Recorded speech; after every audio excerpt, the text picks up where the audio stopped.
بني اسرائیل چې وګنا دې مثال د پاکستانیانو دې مثال له پاکستان د بني اسرائیل د دې په نس کې فرعون غلامی اچولې دا بالکل به هیڅ شی دي ته هر روغه خبره الټه ښکاري ده او هر الټه خبره ته روغه ښکاري انسان چې کله نظریاتي تور باندې فکری تور باندې هغه مجروح شي کنه په دې باندې بیا خصيص بدلږي مثال دې سې لکه جسم چې زخمی شي سپیرټ ته بدلږي سپیرټ خصيص دې کې بد څه دي پایوډین په بدلږي خصيص دې کې بد څه دي دوائی पे बदलेगी खसीस दे के बद चीज दे ऑपरेशन पे बदलेगी खसीस दे के बद इंजेक्शन पे बदलेगी खसीस दे के बद د پاکستانی قوم هم دغه نو هغه وی چې آیاز مو فرمایل چې بني اسرائیل هغه ذهني تور دون خراب شوی وو کنه چې فرعون کا غلطه وی او کوټی کې په غلطی کو پاکستانی قوم دون به حصہ شوی دی که څوک ټیک وی که غلطه وی د دې په دې څه پروا نشته خراب شوی دي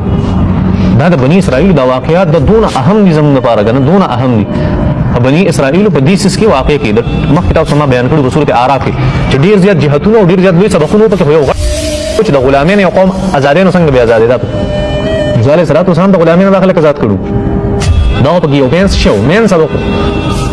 مین کردار خو د موسی علیه السلام دغه د بني اسرائیل ما سره راپې دا ټول مرستا غلامی نه کوي دا ته ویلو په سورته اعراف کې نه په سورته اعراف کې ته صفا ویلو چې اے فرعون ته ظلم شروع کړي او داخله ځلان د ما سره پرې د بس تا ظلم او غلامی غنور نشي کولای دا دون اهم نه دا سبق نه اوس خبره بس خبره کوم او بل طرف ته ولاړ صرف دونه خبره ده چې دا خبره دا یاد کې صحیح تاسو قرآن کې صرف کسی شوی صرف کسی ما اوري کسی فن کوي دا کسی نه دی په شاړې بلی سبق